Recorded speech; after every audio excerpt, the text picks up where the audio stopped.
Mr. Speaker, I ask unanimous consent that all members have 5 legislative days to revise and extend their remarks and include extraneous material on the measure under consideration. Without objection. Thank you, Mr. Speaker. Mr. Speaker, I yield myself such time as I may consume. I rise today in support of H.R. 1968, the full-year Continuing Appropriations and Extensions Act of 2025. Today's bill comes about at a critical time for this institution and this nation. As members are well aware, government funding all runs out at midnight on Friday. That means that members are faced with a stark but clear choice. Will they vote in favor of this bill and thereby keep the government open and operating, or will they vote no, thereby affirmatively choosing to shut down the government? This choice is the choice we face today. We are now nearly 5.5 months into the fiscal year 2025.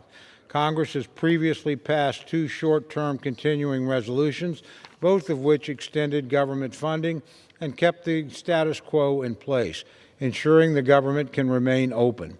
Today's bill is really no different than the CR passed in December. Other than the most essential and critical anomalies, it simply maintains current conditions through the end of the fiscal year. For those who supported the CR in December, you should have no qualms about voting for the same way on today's bill. There are no policy differences, no poison pills, and no reason to vote against keeping the government open and operating. A year-long CR is not how I hoped that FY 2025 appropriations process would end. The Appropriations Committee and the House did their work. Indeed, the committee reported out all 12 appropriations bills by midsummer, and the House passed 5 of those bills, covering over 70% of discretionary spending across the floor by the end of July.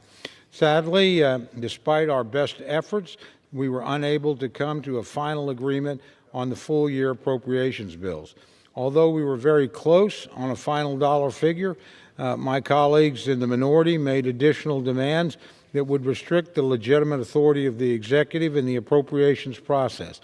These are restrictions that the minority would never accept for a Democratic president, nor are they provisions that President Trump would or should sign into law. It is deeply unfortunate and disappointing that the minority chose to make these unreasonable demands.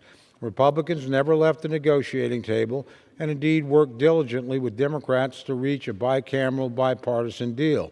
Sadly, the minority allowed their opposition to the president to cloud their judgment, giving in to a political temper tantrum rather than voting to keep the government open. That truly is the choice before us, Mr. Speaker. Today's bill is a simple, straightforward, continuing resolution, funding the government and keeping it open through September 30th. It maintains the status quo, providing flat funding for the government and including only legitimate anomalies. Importantly, this bill does not contain a single poison pill policy rider. It's a clean CR, fully funding our government. This includes our military and defense needs, and indeed we've accomplished this while also fully funding the Department of Defense, including the largest pay raise for junior enlisted personnel in over 40 years. We're also maintaining funding for other critical functions of government, including border defense, roads, parks, child care, water infrastructure projects, biomedical research, job training, and countless others. I know members have heard some fear-mongering about Social Security, Medicare, and Medicaid. This bill makes no changes to any of these programs, leaving them intact as is, and with the funding they need to operate through the end of the fiscal year. Let me say that again. There are no changes to Social Security, Medicare, and Medicaid, period.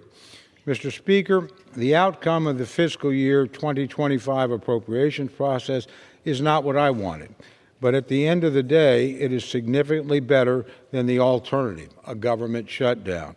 The choice is clear. Either members will vote for this bill and for keeping the government open, or they will vote to shut the government down. I know which option my constituents expect, and I know which I will choose.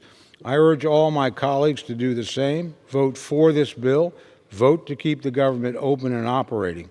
Thank you, Mr. Speaker, and I reserve the balance of my time. Gentleman yields. The gentleman reserve.